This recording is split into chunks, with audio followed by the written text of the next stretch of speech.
Hello again, this is me, Ashana.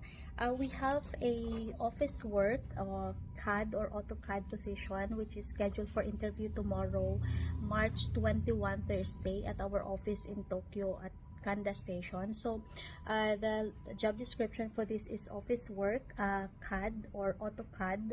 This is located in Adachi-ku in Tokyo, and we are looking for 3 people for this.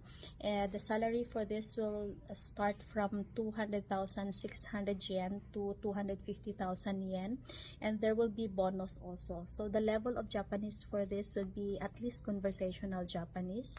So if you are willing to apply for this, the job is located in Adachi-ku in Tokyo, and the working hours for this will be from 8:30 in the morning to 7:30. So if you are willing to apply, this is scheduled for interview tomorrow. You can comment down below, or you can also call our office number at 03-620-68058.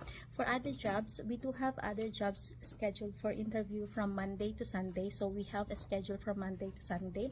If you need a visa change or visa support, we do have a visa support also. Please let us know. Thank you.